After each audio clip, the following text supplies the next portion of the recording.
ও আমার প্রিয় ভাইরা, এই কোরআন যখন নাজল হয়েছিল, এই কোরআনে 30টা পারা ছিল, এই কোরআনে 114টা সূরা ছিল, এই কোরআনে 7টা মঞ্জিল ছিল, এই কোরআনে 540টা রুকু ছিল, এই কোরআনে 14টা সেজদার আয়াত ছিল, এই কোরআনে 4টা সাক্তার আয়াত ছিল, এই কোরআনে 80টা ওয়াকফে লাজেম ছিল, এই কোরআনে 1770টা মত ছিল, এই কোরআনে 86টা মক্কি সূরা ছিল, এই কোরআনে 28টা মাদানী সূরা ছিল, এই কোরআনে 76,250টা বাক্য ছিল, এই কোরআনে 6,236 খানা আয়াত ছিল, এই কোরআনে কারিমে 3,22,671 খানা অক্ষর ছিল, এই কোরআনে কারিমে 1,05,680টা নুক্তা ছিল, এই কোরআনে কারিমে 93,729টা জের জবর পেশ ছিল, এই কোরআনে কারিমে 45,846টা জবর ছিল, এই কোরআনে কারিমে 8,804টা পেশ ছিল, এই কোরআনে কারিমে 3,957টা জের ছিল, এই কোরআনে কারিমে তসদীদ ছিল 1253টা, এই কোরআনে কারিমে হরুফে মুকাত্তাত ছিল 28টা, এই কোরআনে কারিমে তারিফি শব্দ ছিল 55টা। যেই দিন থেকে কোরআন নাজিল হয়েছিল সেই দিন থেকে আজ পর্যন্ত কোরআন তার অবস্থা নিয়ে দুনিয়াতে আছে।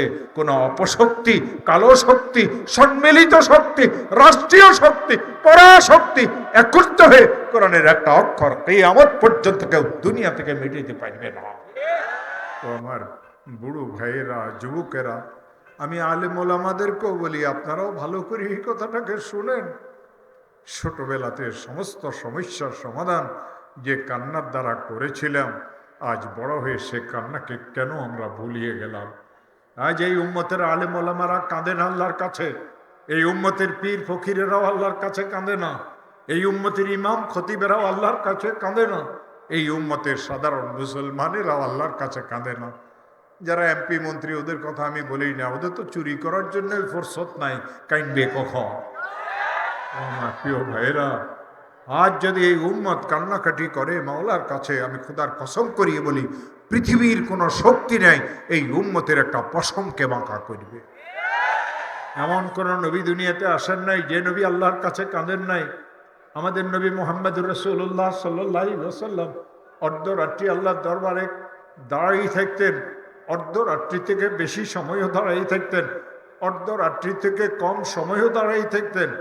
আল্লাহ রসুল সাল্লাল্লাহু আলাইহি ওয়াসাল্লাম মাওলাই করিমের দরবারে দাঁড়িয়ে আল্লাহর কাছে কান্নাকাটি করতেন, কোরআনে কারিমের তিলাওয়াত করতেন।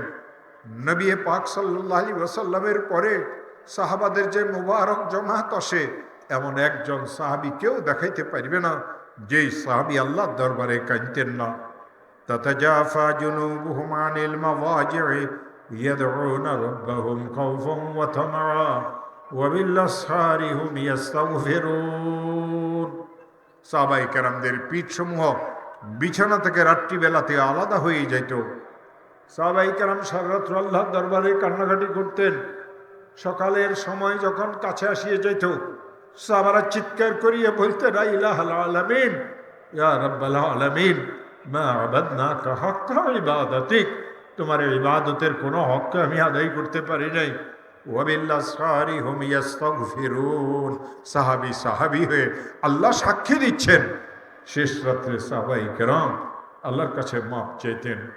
আমার প্রিয় ভাইরা, যতদিন এই উম্মত আল্লাহর কাছে মাপ চেয়েছিল, যতদিন এই উম্মতের সম্পর্ক আল্লাহর সাথে ছিল, আল্লাহর কসম করিয়ে বলি, ততদিন এই উম্মতের মাথা উপরে ছিল। আর যখন থেকে এই উম্মত কান্নাকাটি করা ছেড়ে দিয়েছে, কথাবার্তাতে ব্যস্ত হয়ে গেছে, আল্লাহ এই উম্মত থেকে খায়ের ও বরকতকে ছিনিয়ে নিয়েছেন। এ তো সাহাবাদের কথার, নবীজির কথা বললাম। তাবিন, তাবে তাবিন, আইম্মায়ে মুজতাহিদিন, উলামায়ে হক্কানি রব্বানি, আউলিয়ায়ে কেরাম, আব্দুল কাদের জিলানী, মাইনুদ্দিন চিশতি, নিজামুদ্দিন আউলিয়া, খাজা বাহাউদ্দিন নকশবন্দি, এনাদের জীবনী কি যদি দেখেন তো সারা রাত্র অর্ধেক রাত্র মাওলার দরবারে কান্নাকাটির অবস্থাতে পাবেন। আমি খুব কাছের থেকে হাফিজি হুজুরকে দেখেছি, তার সাথে দূর দারাজের সফরও আমি করেছি। পীরজি হুজুরকে আমি দেখেছি, সন্দীপের হুজুরকে আমি দেখেছি, নানুপুরের হুজুরকে আমি দেখেছি। পৃথিবীর শেষ জমানার সর্বশ্রেষ্ঠ আলিম হযরত মৌলানা জাকারিয়া সাহেবকে দেখেছি, আমি তার ছাত্র ছিলাম। ও আমার প্রিয় ভাইয়েরা, এই মৌলানা জাকারিয়া সাহেব, মৌলানা কারি মোহাম্মদ তৈয়ব সাহেব, হযরত মৌলানা সঈদ আহমদ পালানপুরি রহমতুল্লাহ আলাইহি, বলা হয়েছে বিগত 100 বছরে দেওবন্দি সিলসিলাতে সঈদ আহমদ পালানপুরির মতো মুহাক্কিক আলিম এই দুনিয়াতে কেউ আসেন নাই। আল্লাহ দরবারে তারা কাঁদতেন। চন্দ্বীপের হুজুর রহমতুল্লাহ, আমি 12 বছর খেদমত করেছি। কি অসুখে কি বিসুখে জ্বর হয়েছে, পেটে অসুখ হয়েছে, কিন্তু আল্লাহর কান্না থেকে কেউ তাকে বাধা দিতে পারে নাই। ও আমার প্রিয় ভাইয়েরা, ট্রেনেও যখন সফর করতেন, ট্রেনে মানুষ দাঁড়াই থাকতে পারে না।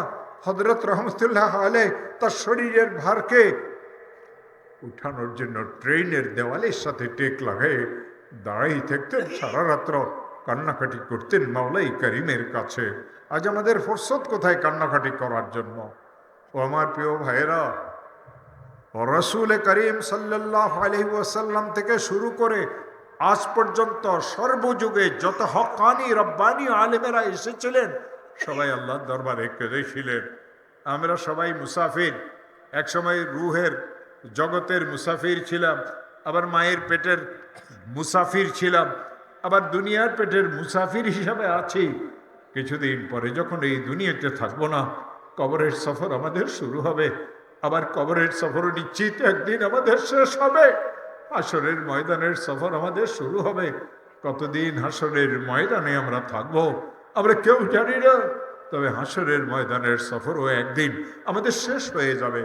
সমস্ত উম্মত 2 ভাগে বিভক্ত হয়ে যাবে। আমার আল্লাহ কোরআনে কারিমে আমাদেরকে তা জানাইছেন, ফারীকুম ফিল জান্নাতি ওয়া ফারীকুম ফিস সাঈর। সৌভাগ্যবানেরা জান্নাতে চলে যাবে, দুর্ভাগ্যবানেরা জাহান্নামে চলে যাবে। আল্লাহ রসুল সাল্লাল্লাহু আলাইহি ওয়াসাল্লাম একবার মসজিদে নববীতে ছিলেন। একজন বেদুইন গরিব সাহাবী আসলেন। আসি আল্লাহ রসুল সাল্লাল্লাহু আলাইহি ওয়াসাল্লামকে বললেন, ইন্নী উরিদুস সফরা ইয়া রাসূলুল্লাহ ফাযাওবিদনি। হে আল্লাহর রসুল, আমি তো সফরে যাওয়ার ইচ্ছা করেছি, আমার কাছে সফরের জন্য কোনো সামান নাই, আমাকে একটু সামানের ব্যবস্থা করে দেন। আল্লাহ রসুল সাল্লাল্লাহু আলাইহি ওয়াসাল্লামের কাছে দরখাস্ত করার পরে আল্লাহ রসুল সাল্লাল্লাহু আলাইহি ওয়াসাল্লাম সাহাবীকে দোয়া করিয়ে দিলেন, যাওয়াদাকাল্লাহু তাকওয়া, আল্লাহ তোমাকে তাকওয়াই পরহেজগারির সামান দান করুক। ও আমার প্রিয় ভাইরা, রসুল করিম সাল্লাল্লাহু আলাইহি ওয়াসাল্লাম এক হাদিসে ইরশাদ করেছেন, ও আমার উম্মতেরা, ইন্নী লাআলামু আয়াতান লাউ খাযান নাসু বিহা লাকাফাতুন।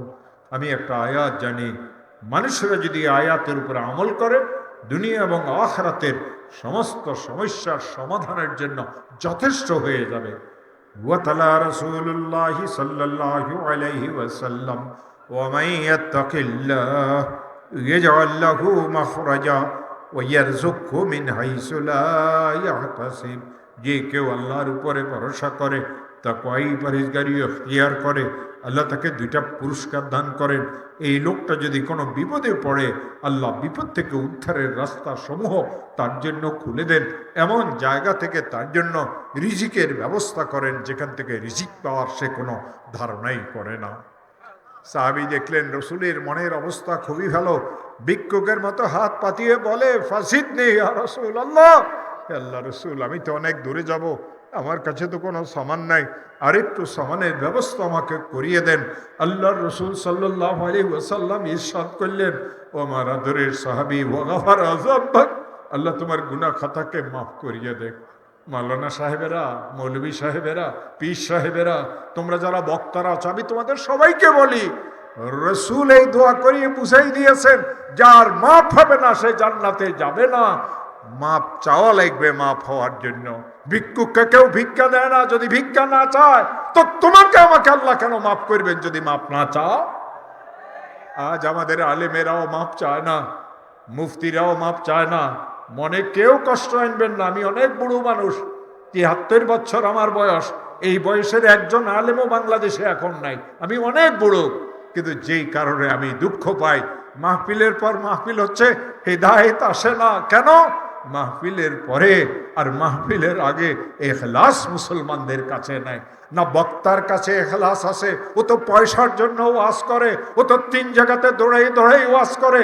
হযরত মাওলানা সঈদ আহমদ পালানপুরি বলতেন, যারা কয়েক জায়গাতে এক রাত্রে ওয়াজ করে ওরা তো ব্যবসায়ী বলবি। আমরা তো ব্যবসা বুঝি, আমরা এই উম্মতের জাহান্নামের আগুন থেকে বাঁচার কথা চিন্তা করি না। এই জন্য আমার প্রিয় ভাইয়েরা ভালো করিয়ে শুনেন, জান্নাতে যাওয়ার শর্ত সকলের জন্য একটা। আলেম ওলামাদের জন্য যেই শর্ত, মৌলানা মৌলবীদের জন্য যেই শর্ত, ইমাম খতিবের জন্য যেই শর্ত, পীর মুরিদের জন্য যেই শর্ত, ডাক্তার ইঞ্জিনিয়ারের জন্য যেই শর্ত, চাষি আর ব্যবসায়ীর জন্য যেই শর্ত, সরকারি আমলা তোমরা যারা আছো তোমাদের জন্য সেই শর্ত। ঘুষও খাইবা আবার বেহেশতেরও আশা করবে। চোর ও আমার প্রিয় ভাইয়েরা, ঘুষ আর জান্নাত এক জায়গাতে জমা হয় না, সুদ আর জান্নাত এক জায়গাতে জমা হয় না, মিথ্যা আর জান্নাত এক জায়গাতে জমা হয় না, চুরি আর জান্নাত এক জায়গাতে জমা হয় না। সরকারের বরাদ্দকৃত টাকা দিয়ে তোমার বাড়ি তিনতলা হয়, রাস্তার গর্ত কেন রাস্তাই আগের মতো থাকে, বুঝা গেল তুমি চোর। চুরি করে দেশের কোনো উন্নয়ন তুমি করো না। ও আমার প্রিয় ভাইয়েরা, রসুলের ইরশাদ ওয়াগাফারা দাম্বাক ওয়াগাফারা দাম্বাক, আল্লাহ তোমার গুনাহ খাতাকে মাফ করিয়ে দেখ। ও আমার প্রিয় ভাইয়েরা, এই মজলিসে ছোট বড় আমরা এমন অনেক আছি যাদের আব্বা আম্মা দুইজনের একজনও নাই, এমন অনেক আছে আব্বা আছেন আম্মা নাই, এমন অনেক আছে আম্মা আছেন আব্বা নাই। ও আমার প্রিয় ভাইয়েরা, আব্বাজানের যেদিন ইন্তেকাল হয়েছিল আমরা অনেক কেঁদেছিলাম। কাঁদাটাই স্বাভাবিক। আব্বাজান চলে গেছেন, আপনজনদের কান্না, আত্মীয় স্বজনদের কান্না, প্রতিবেশীদের কান্না, বন্ধু বান্ধবদের কান্না, এমনকি মামারা দূরে থাকে। আব্বাজানের মৃত্যুর সংবাদ শুনিয়ে মামারা যখন এসেছিলেন জড়াই ধরে আমরা কেঁদেছিলাম, মামা তোমরা তো অনেক দূরে থাকো, আব্বাজান তো চলে গেছেন, আমরা তো অনেক ছোট, আমরা তো মুরব্বিহারা হয়ে গেলাম। সেই দিন আমাদের কান্নার কোনো শেষ ছিল না। এই কান্নাকাটির মাঝে নতুন করে একটা কান্না শুরু হয়, ঘরের ভিতরের থেকে চাপা সুর এলাতে এক কান্নার আওয়াজ বাহির হয়। ঘরের লোকেরা যখন আমার আব্বাজানকে ঘর থেকে বাহির করে, ঘরের লোকেরা ভালো করিয়ে বুঝে আমার আব্বা আর কোনোদিন এই ঘরে প্রবেশ করবেন না, চিরদিনের জন্য আমার আব্বা এই ঘর থেকে বের হয়ে যাচ্ছেন। আমার আব্বাকে পর্দার পিছনে নেওয়া হয়, আমার আব্বার জন্য গরম পানিরও ব্যবস্থা করা হয়, আমার আব্বাকে সুন্নত তরিকা মতো গোসলও দেওয়ানো হয়। এক সময় গোসলের কাজ শেষ হয়, লোকেরা আওয়াজ দিয়ে বলে গোসলের কাজ শেষ করেছি, কাফনের কাপড় বাড়াইয়ে দাও। এক সময় পর্দা ফাঁক করে কাফনের কাপড়ও দিয়ে দেওয়া হয়। আমার আব্বাজানকে সেলাইবিহীন সাদা কাফনের কাপড় পরাইও দেওয়া হয়, আতর কাপড় লাগাইয়ে দেওয়া হয়, পর্দাটাকে খুলেও দেওয়া হয়। আমার আব্বাজানের লাশটাকে বাড়ির উঠানে আঙ্গিনাতে নিয়ে আসা হয়। ভিতর থেকে মেয়েরা চিৎকার করিয়ে কাঁদে আর বলে, বাবাকে একটু ঘরের ভিতরে নিয়ে আসো, জীবনের শেষ দেখা বাবার চেহারাকে দেখিয়ে নেই, আর কোনোদিন তো বাবার চেহারা দেখতে পারবো না। সব মুরব্বিরা একই কথা বলে, দেরি অনেক হয়ে গেছে, লোকেরা জানাজার জন্য অপেক্ষা করবে না, তোমরা তাকে মাফ করে দাও, তার মাগফিরাতের জন্য আল্লাহর কাছে দোয়া করো। এই কান্নাকাটির মাঝে আপন জনেরা আব্বাজানের লাশটাকে কাঁধের উপরে উঠায় নেয়, মসজিদ মাদ্রাসার মাঠে আনা হয়। আজ আমার আব্বাজানের জন্য জীবনের সর্বশেষ একটা অনুষ্ঠান হবে, যেই অনুষ্ঠানটি ইসলাম ধর্মের জানাজার নামাজ বলা হয়। এই জানাজার পরে কিয়ামত পর্যন্ত আমার আব্বাজানের জন্য আর কোনো অনুষ্ঠান হবে না। এই অনুষ্ঠানের জন্য রাসূল আমাদেরকে একটা দোয়া শিখাইলেন, আল্লাহুম্মা গফির লিহাইয়িনা ওয়া মাইয়িতিনা ওয়া শাহিদিনা ওয়া গায়িবিনা ওয়া সগীরিনা ওয়া কাবীরিনা ওয়া যাকারিনা ওয়া উনসানা। আল্লাহ আমাদের জীবিতদেরকেও মাফ করে দাও, আল্লাহ আমাদের মুর্দাদেরকেও মাফ করে দাও, আল্লাহ আমাদের উপস্থিতদেরকেও মাফ করে দাও, আল্লাহ আমাদের অনুপস্থিতদেরকেও মাফ করে দাও, আল্লাহ আমাদের বড়দেরকেও মাফ করে দাও, আল্লাহ আমাদের ছোটদেরকেও মাফ করে দাও, আল্লাহ আমাদের পুরুষদেরকেও মাফ করে দাও, আল্লাহ আমাদের মহিলাদেরকেও মাফ করে দাও। এই দোয়ার পরতে পরতে রসুল মাপ চাইলেন, মাপ চাওয়া শিখাইলেন। রসুল বুঝেই দিলেন, ও আমার উম্মত, জান্নাতে যাওয়ার জন্য মাপ চাওয়া ছাড়া তোর কোনো গতি নেই। ও আমার প্রিয় ভাইরা, সাহাবী দেখলেন রসুলের মনের অবস্থা খুবই ভালো, চাইলে আরো কিছু পাওয়া যাবে। সাহাবী ভিক্ষুকের মতো হাত পাতে আর বলে, ফাজিদনি ইয়া রাসূলুল্লাহ, হে আল্লাহর রাসূল, আমি তো অনেক দূরে যাব, সামান তো আমার কাছে কিছুই নেই, আর একটু সামান আপনি দয়া করি আমাকে বাড়াইয়ে দেন। আল্লাহর রাসূল তার সাহাবীকে 3 নম্বর দোয়া করলেন, ওয়াইয়াসসারা লাকাল খায়রা হাইসু মা কুনতা। ও আমার আদরের সাহাবী, তুমি যেখানেই থাকো না কেন, তুমি ঘরে থাকো, দোকানে থাকো, খেতে থাকো, রাস্তায় থাকো, পানিতে থাকো, গাড়িতে থাকো, আকাশে থাকো, দেশে থাকো, বিদেশে থাকো, হায়াতে থাকো, মৌতে থাকো, কবরে থাকো, হাসরের ময়দানে থাকো, আমি রাসূল তোমার জন্য দোয়া করি। ওয়াইয়াসসারা লাকাল খায়রা হাইসু মা কুনতা।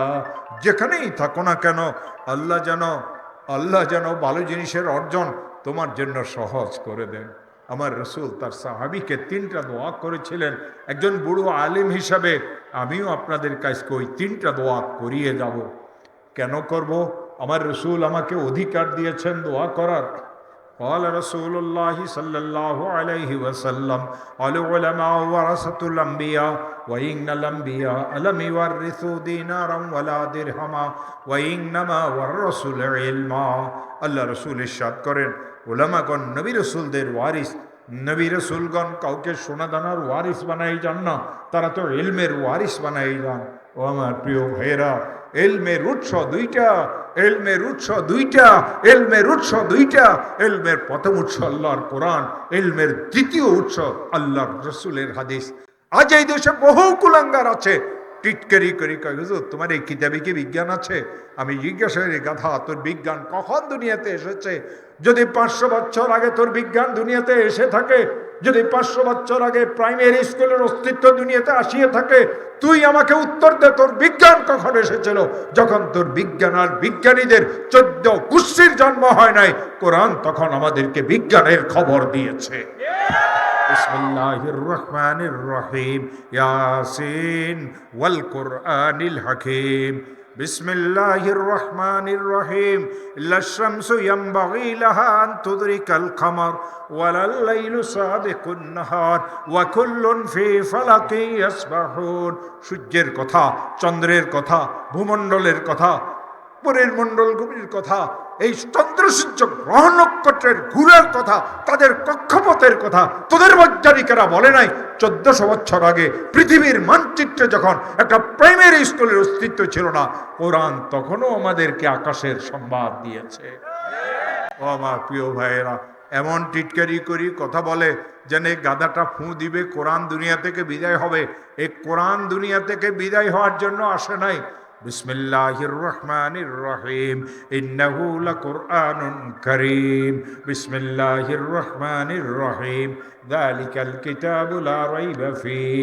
বিসমিল্লাহির রহমানির রহিম, তানজিলুম মির রাব্বিল আলামিন। বিসমিল্লাহির রহমানির রহিম, ইন্না নাহনু নাযালনা যিকরা ওয়া ইন্না লাহু লাহাফিজুন। কয়টা আয়াতের ব্যাখ্যা তরজমা আমি করব। ও আমার প্রিয় ভাইরা, এই কোরআন যখন নাযিল হয়েছিল, এই কোরআনে 30টা পারা ছিল, এই কোরআনে 114টা সূরা ছিল, এই কোরআনে 7টা মঞ্জিল ছিল, এই কোরআনে 540টা রুকু ছিল, এই কোরআনে 14টা সিজদার আয়াত ছিল, এই কোরআনে 4টা সাক্তার আয়াত ছিল, এই কোরআনে 80টা ওয়াকফে লাজেম ছিল, এই কোরআনে 1770টা মত ছিল, এই কোরআনে 86টা মক্কি সূরা ছিল, এই কোরআনে 28টা মাদানী সূরা ছিল, এই কোরআনে 74250টা বাক্য ছিল, এই কোরআনে 6236 খানা আয়াত ছিল, এই কোরআনে কারিমে 3,22,671 খানা অক্ষর ছিল, এই কোরআনে কারিমে 1,05,680টা নুকতা ছিল, এই কোরআনে কারিমে 93,729টা জের জবর পেশ ছিল, এই কোরআনে কারিমে 45,846টা জবর ছিল, এই কোরআনে কারিমে 8,804টা পেশ ছিল, এই কোরআনে কারিমে 3,957টা জের ছিল, এই কোরআনে কারিমে তসদীদ ছিল 1253টা, এই কোরআনে কারিমে হরুফে মুকাত্তাআত ছিল 28টা, এই কোরআনে কারিমে তারিফি শব্দ ছিল 55টা। যেই দিন থেকে কোরআন নাজিল হয়েছিল সেই দিন থেকে আজ পর্যন্ত কোরআন তার অবস্থা নিয়ে দুনিয়াতে আছে। কোনো অপশক্তি, কালো শক্তি, সম্মিলিত শক্তি, রাষ্ট্রীয় শক্তি, পরাশক্তি একত্রিত হয়ে কোরআনের একটা অক্ষর কিয়ামত পর্যন্ত কেউ দুনিয়া থেকে মিটাইতে পারবে না।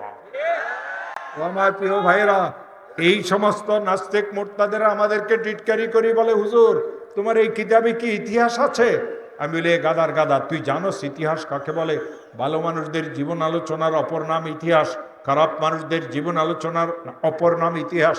এ কোরআনে আদম আলাইহিস সালামের আলোচনা আছে 25 বার, ইদ্রিস আলাইহিস সালামের আলোচনা আছে 2 বার, নূহ আলাইহিস সালামের আলোচনা আছে 43 বার, হুদ আলাইহিস সালামের আলোচনা আছে 7 বার, সালেহ আলাইহিস সালামের আলোচনা আছে 9 বার, ইব্রাহিম আলাইহিস সালামের আলোচনা আছে 69 বার, লূত আলাইহিস সালামের আলোচনা আছে 27 বার, ইসমাঈল আলাইহিস সালামের আলোচনা আছে 12 বার, ইসহাক আলাইহিস সালামের আলোচনা আছে 17 বার, হযরতে ইয়াকুব আলাইহিস সালামের আলোচনা আছে 16 বার, হযরতে শুআয়ব আলাইহিস সালামের আলোচনা আছে 11 বার, জুলকিফিল আলোচনা আছে 2 বার, মূসা আলাইহিস সালামের আলোচনা আছে 136 বার, হারুন আলাইহিস সালামের আলোচনা আছে কোরআনে 20 বার, দাউদ আলাইহিস সালামের আলোচনা আছে 16 বার, সুলাইমান আলাইহিস সালামের আলোচনা আছে 17 বার, ইলিয়াস আলাইহিস সালামের আলোচনা আছে 3 বার, ইয়াসা আলাইহিস সালামের আলোচনা আছে 2 বার, ইউনুস আলাইহিস সালামের আলোচনা আছে 2 বার, জাকারিয়া আলাইহিস সালামের আলোচনা আছে 7 বার, ইয়াহিয়া আলাইহিস সালামের আলোচনা আছে 5 বার, ঈসা আলাইহিস সালামের আলোচনা আছে 25 বার, মুহাম্মদুর রাসূলুল্লাহ সাল্লাল্লাহু আলাইহি ওয়াসাল্লামের আলোচনা আছে কোরআনে 4 বার। যদি ভালো মানুষের জীবন আলোচনার অপর নাম ইতিহাস হয়, তুই আমাকে উত্তর দে, কোরআনের থেকে বড় ইতিহাস কোনটা আছে? আর তুই যদি আমাকে এই কথা বলস, খারাপ মানুষদের জীবন আলোচনার অপর নামও ইতিহাস, তো আমি তোকে জিজ্ঞাসা করি, এই কোরআনে ফিরাউনের আলোচনা আছে, এই কোরআনে কারুনের আলোচনা আছে, এই কোরআনে হামানের আলোচনা আছে, এই কোরআনে আবু জাহেল আবু লাহাবের আলোচনা আছে, এই কোরআনে মুশরিকদের আলোচনা আছে, এই কোরআনে কারিমে কাফিরদের আলোচনা আছে, এই কোরআনে কারিমে মুনাফিকদের আলোচনা আছে। এই যদি খারাপ লোকদের জীবন আলোচনার আরেক নাম ইতিহাস হয়, তুই আমাকে উত্তর দে, কোরআনের থেকে বড় ইতিহাস কোনটা আছে? টিটকারি করে কয়, হুজুর তোমার এই কিতাবে ভূগোল আছে। আমি বলি, গাধার গাধা, তোর ভূগোল কোন দিন দুনিয়াতে এসেছে? কান খুলিয়ে শোন, যদি বিভিন্ন দেশের অবস্থানের আলোচনা যদি ভূগোল নামী বিষয়ে হয়, তোদের এই ভূগোলের আবিষ্কারক যারা, তাদের আসার শত শত বছর পূর্বে কোরআনে ভূগোলের আলোচনা আছে। বিসমিল্লাহির রহমানির রহিম, আলিফ লাম মিম, গুলিবাতির রুম। রোম ইটালির রাজধানীর নাম, এই এলাকারও ইটালিতে আছে। পুরান তো 1400 বছর আগে আমাদেরকে ইটালির সংবাদ দিয়েছে, তখন তোদের বৈজ্ঞানিকেরা কোথায় ছিল? ও আমার প্রিয় ভাইয়েরা, এই নাস্তিক মুরতাদের এইসব কথা কেন বলে জানেন? বুড়ো বয়সে আজ আমাদেরকেও শক্ত কথা বলতে হয়। প্রত্যেক বাজারে কিছু মালিকবিহীন পতিত কুকুর আছে, এদের থাকার জায়গা নাই, এদের খাওয়ার জায়গা নাই। যে ব্যক্তির শিম বিক্রি করে, ওর তক্তার নিচে শুয়ে থাকে, বট গাছের নিচে, করই গাছের নিচে শুয়ে থাকে, হোটেলওয়ালার হোটেলের দরজার সামনে শুয়ে থাকে। সকালবেলা হোটেলওয়ালা ঝাড়ু দিয়ে ময়লা আবর্জনা ফালাইবে, আর এই কুকুরটা খাবে। আপনি যদি আপনার গাড়ি নিয়ে সেই বাজার দিয়ে যান, এই কুকুর লেজ সিধা করিয়ে লাফ দিয়ে খেউ খেউ করিয়ে গাড়ির পিছনে ছুটে, ও ভাবটা এমন দেখায় গাড়ির আরোহীর উপরে হামলা করবে। পতিত কুকুরা যেভাবে গাড়ির আরোহীর উপরে কিয়ামত পর্যন্ত হামলা করতে পারবে না, এই নাস্তিক মুরতাদেরাও কিয়ামত পর্যন্ত কোরআনে কারীমের উপরে হামলা করতে পারবে না। কোরআন ছিল, কোরআন আছে, কোরআন থাকবে। কারো আস্ফলনের কারণে কোরআন কোনোদিন দুনিয়া থেকে বিদায় হবে না। তো আমার প্রিয় ভাইরা, এই কে কইছে তোমার ফাইজলামি করার জন্য? এই আরেক বেদাত চালু হয়েছে আমাদের ওয়াজগলের মধ্যে।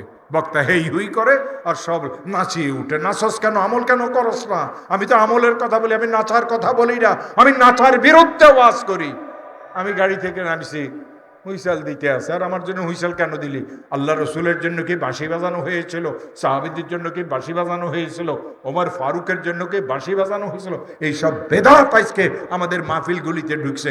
বক্তাও মনে করে যদি আমাকে বড় আকারে যদি শুভাগমন জানানো হয়, তাহলে তো আমাকে অপমান করিয়ে দিল। যেই বক্তার মান নাই, সে অপমানের চিন্তা করে। ও আমার প্রিয় ভাইয়ের, আজ কাকে বুঝাবো? আজ কাকে এই দুঃখের কথা বুঝাবো? আজ এই উম্মতের লোকেরা কেন কাঁদে না? না কাঁদার কারণে আজ সারা পৃথিবীতে মুসলমানদের উপরে আসমানের অভিশাপ সমূহ নামিয়ে আসছে।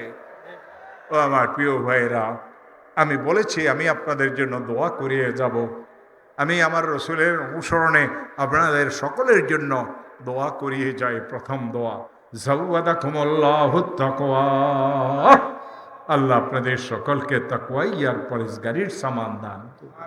ওয়া গাফারা লাকুম যুনুবাকুম, আল্লাহ আপনাদের সকলের সমস্ত গুনাহ খাতাকে মাফ করিয়ে দেন। ওয়া ইয়াসসারা লাকুমুল খায়রা হাইসু মা কুনতুম, আল্লাহ তাআলা আপনারা যেখানেই থাকেন না কেন ভালো জিনিসের অর্জন আল্লাহ যেন আপনাদের জন্য সহজ করে দেন। আমার জন্য দোয়া করবেন। দেশে অবরোধ হরতালের অবস্থা, সকাল 6:30টায় আমার বাইরে যাওয়ার ফ্লাইট। এখন রাত্রিবেলাতে যদি আমি এখন তাড়াতাড়ি না পৌঁছি তো এয়ারপোর্ট পৌঁছা আমার জন্য কষ্ট হবে। আর এটাই যদি না হইতো তা আমি আরেকটু লম্বা বয়ান করতাম। আমাদের পরে মাওলানা রফিকুল ইসলাম মাদানী সাহেব আসবেন। তিনি আমার প্রিয়তম বন্ধু, প্রিয়তম সাথী, যার সাথে আমি অনেকগুলি কিতাব পড়েছি। হযরত মাওলানা নূর হোসেন কাসিমি সাহেবের ছাত্র। ওনার উস্তাদেরা আর আমি একসাথে এক ওস্তাদের কাছে দেওবন্দে পড়েছি। মাওলানা উবাইদুল্লাহ ফারুক আর আমি, মুফতি গোলাম মুস্তফা আর আমি, যারা ওনাদের উস্তাদেরা, অধিকাংশ উস্তাদেরা আমরা দেওবন্দ মাদ্রাসাতে একসাথে পড়ছি। ভালো ওয়াজ করে, আল্লাহ তার হায়াতে বরকত দান করুক, আল্লাহ তাকে জালেম লোকদের থেকে হেফাজতে রাখুক। আমি তার জন্য দোয়া করি, আপনাদের জন্য দোয়া করি। হাফেজ মাওলানা আবুল হাসান আমার খুব মহব্বতের লোক। আমি কিন্তু দাওয়াত ছাড়া আসছি, তাকে এত বেশি ভালোবাসি। আমি এই পথ দিয়ে যাচ্ছিলাম, আমার বয়ান আরেক জায়গাতে, সেখানে গিয়ে আমি বয়ান করব। দুপুরে তার এখানে আমি খানাও খেয়েছি, আবার বাচ্চাদের মাথাতে পাগড়িও দিয়েছি, আবার আমি বয়ান করার জন্য এসেছি। অনেকে মনে করি আমাদেরকে দাওয়াত করে না। আরে দাওয়াত কয়জনকে করবে? রসুলকে কে দাওয়াত করতো? লা আসআলুকুম আলাইহি আজরা ইন আজরিয়া ইল্লা আলাল্লাহি রাব্বিল আলামিন। আমি আয়াতের তর্জমা ব্যাখ্যা করার সময় আমার কাছে নাই। হে আল্লাহ, প্রিয় ভাইয়েরা, ও মুসলমানেরা, মিলিয়ে থাকবেন, ঝগড়া করবেন না, ফিতনা ফাসাদ করবেন না। ও মুসলমানেরা, হারাম খাবেন না, হারাম উপার্জন করবেন না। হারামে শান্তি নাই, হারামে আরাম নাই। আল্লাহ আপনাদের সবাইকে আল্লাহর রহমতের চাদর দিয়ে ঢাকিয়ে রাখুন।